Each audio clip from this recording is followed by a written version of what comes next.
Encara que ara mateix el vídeo ja podria quedar com un vídeo normal, perquè fixeu-vos, com puc saber si la meva adreça de la UA o qualsevol sonaria tot el vídeo i al final acabaria i canviar la meva contrasenya?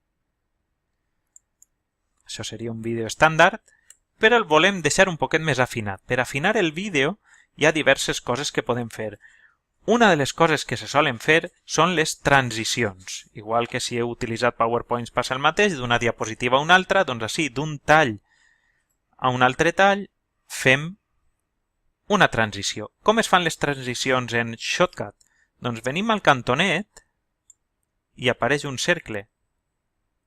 Si estirem amb la mà, amb el ratolí, jo puc fer que vinga a un segon. Això vol dir, esta ombra que es queda triangular, vol dir que quan arribi així anirà difuminant-se cap al negre, serà negre del tot i de sobte apareixerà ja este vídeo. Però volem este efecte pels dos costats, ara veureu.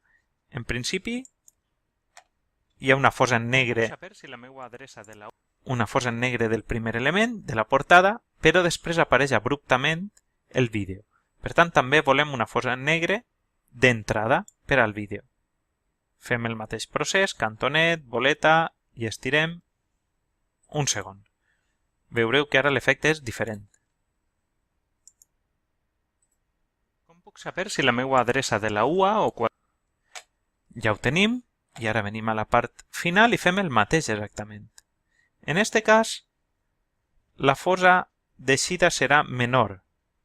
No la farem d'un segon, farem només un poquet perquè si no xafarà la veu que acaba molt al final del vídeo.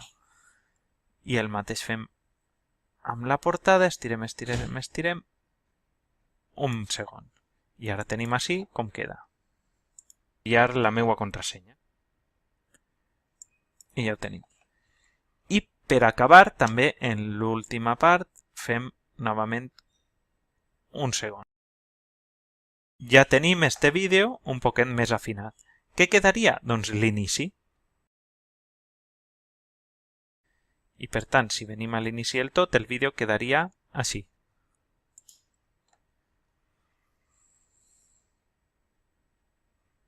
Com puc saber si la meva adreça de la UA o qual... i canviar la meva contrasenya?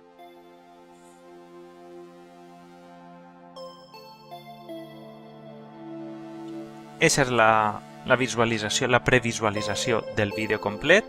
Per tant, ja ha quedat amb les transicions. Queda bastant més elegant que sense transicions.